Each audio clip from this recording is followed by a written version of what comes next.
Everything you need to know so that you don't get charged with extra baggage fees at the airport.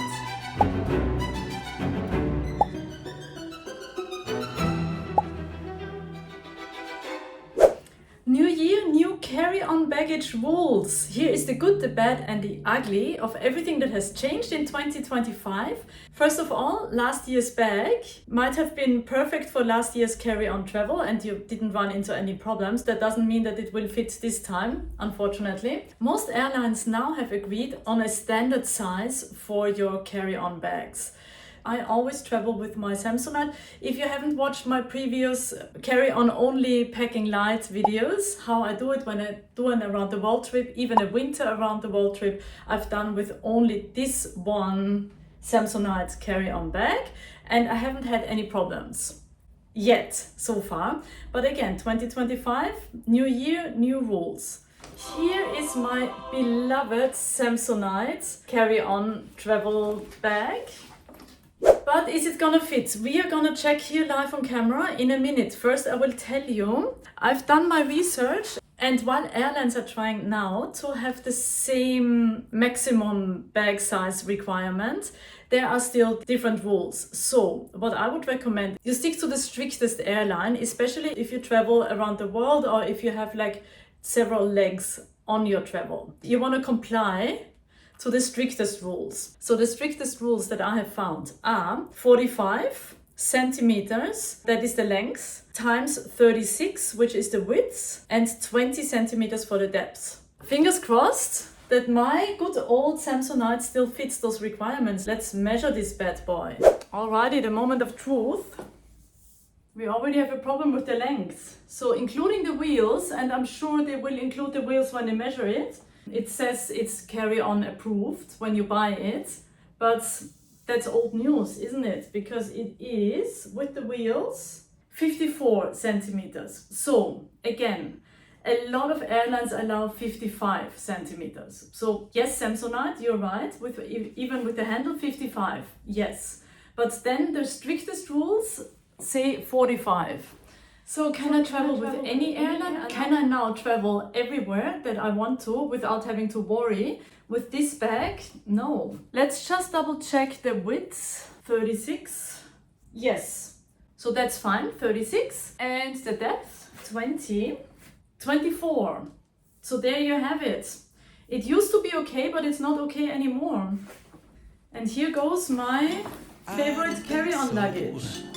No, no, no, no.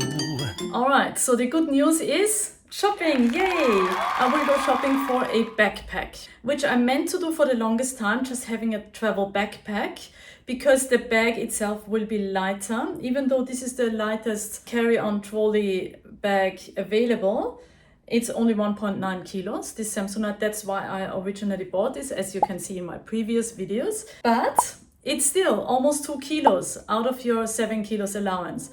Now let's talk about weight. Now most airlines agree on 7 kilos maximum weight, and that is combined carry-on. That means if you have a handbag, if you have like a laptop bag, if you have some extra small bags, or a backpack and your trolley, it's the combined weight. So combined, you're only allowed to have 7 kilos. For musicians like me, important as well, your musical instruments is also part of the weight allowance. So whenever I travel with my viola on my back, that already weighs like over 3 kilos. Then I usually just have like a tote bag where I just stuff my things in. Okay, if you're watching this and you're from the US, this is new to you because you were used to be allowed to bring a heavy carry-on bag as long as it would fit into the size restrictions. And there was no weighing of bags in the US, which I used to love when I traveled to the US. However, in Australia, we always, not since the beginning of time, but since I remember traveling here in Australia, I moved here 12 years ago, it has always been that your carry-on luggage has to be under 7 kilos, combined for all items. This is normal for us Australians, but if you live in the US, you're not used to this restriction, but it's being rolled out in the next few months within 2025. So prepare yourself that you can only bring 7 kilos or less. This is why I will go shopping for a backpack that is light itself. Why is it a good idea to only have a backpack these days? Well, Air Canada started it very recently. They changed their policy and now the only carry-on that you can bring for free is a small backpack. What is the definition of a small backpack, you're asking?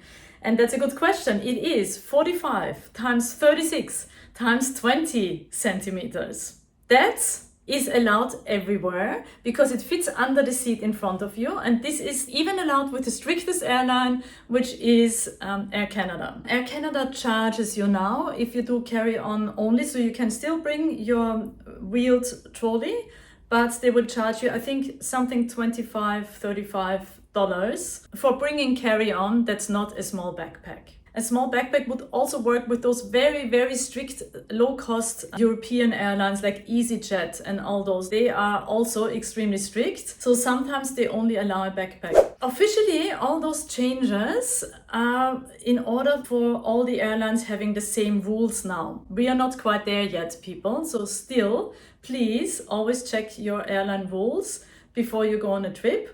Or just have a small backpack always. It will be a little bit more of a challenge to pack only a small backpack as you carry on luggage, and you will see it on my channel. Please subscribe, it's gonna come very soon. How are they gonna reinforce all this? Well, first of all, they will weigh your luggage. In Australia, they already weigh your carry-on luggage when you check in. And now there's some new technology being rolled out. They are already testing it in Dubai and in Frankfurt, where they have like weight sensors in the floor, in the airport floor. So they always know how heavy your bags are. Stay under 7 kilos, pack light. In the beginning of the video I said the good, the bad and the ugly. So let's mention something good. You are now allowed to bring liquids in some airlines. So still, again, it's being rolled out.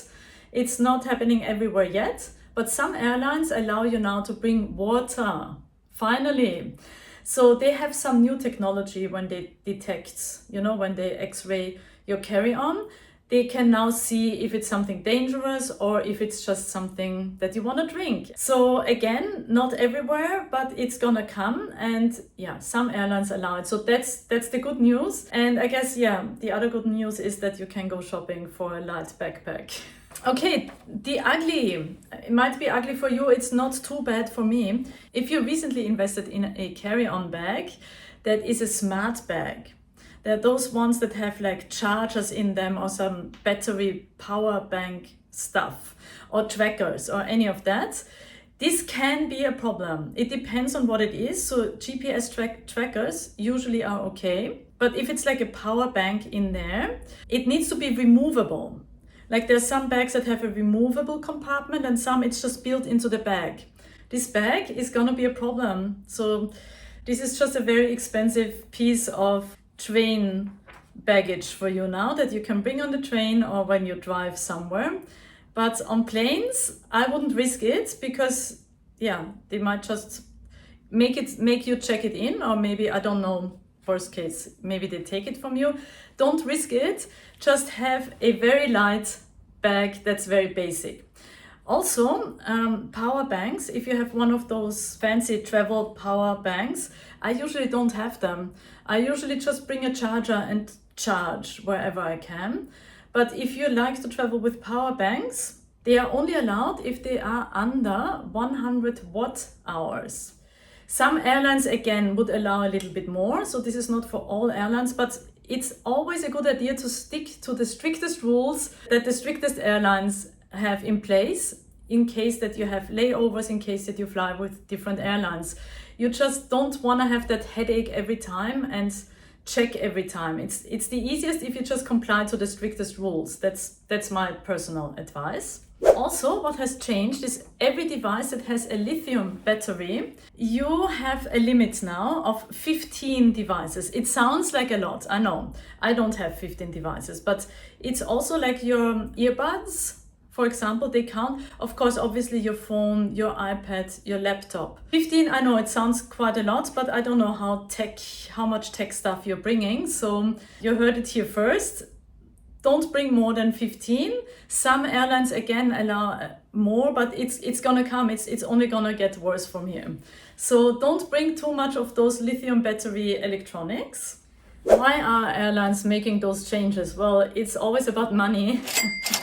Because now the ticket prices look very cheap, but then they always make you add on stuff. So now it will be much harder to travel with carry-on only, but challenge accepted. We can still do it. You just have to be really smart, and you have to have like a very light bag. Worth mentioning, your computer, if your laptop is quite heavy, like my MacBook Air, even though it's a MacBook Air, but it's a big size, it is quite heavy, and I want to bring it so that I can do video editing.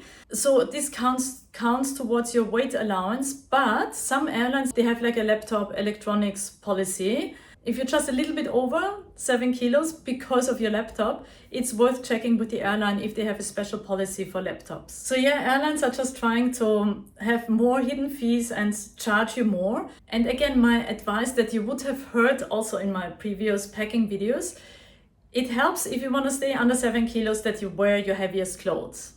I mean, that's a very easy thing to do. Wear your boots, wear your jeans jacket, wear your jeans, even though they're not the most comfortable thing for flying, but if they are your heaviest clothing item, your heaviest pants are your jeans, just have like very loose jeans, but wear them on a plane. It just makes it easier with the weight restriction. Pack your smallest, lightest bag and everything will be fine. She'll be right, mate. Alrighty, let's go shopping. So this is what I found. Under-seater carry-on bags. They would be okay size-wise. They are a little bit heavier than my Samsonite though, so that's what stopped me basically from buying those, even though they are definitely good options. Then there's a backpack that converts into a wheeled carry-on, which is great, but also too heavy. Then I found this antler. I loved it, so cool, such a nice design. It says under seat compatible, which is what you wanna see, but also heavier than my Samsonite. And then finally I found this bad boy and I fell in love instantly. I actually got it 30% off as well. And yeah, this is me just playing around with the Antler backpack, and it comes with an inside dirty laundry bag, I guess that's what it is. And I mean, what can I say? Love at first sight, and I bought it. Isn't it cool? I love it. So have fun traveling, and if you learned anything in this video that you feel was valuable, please give it a thumbs up, and also don't forget to subscribe. You will see my next packing video when I'm packing a light backpack, and you will see my next around the world trip, which is coming up very soon. Thanks for watching, guys. See you in the next video. Bye.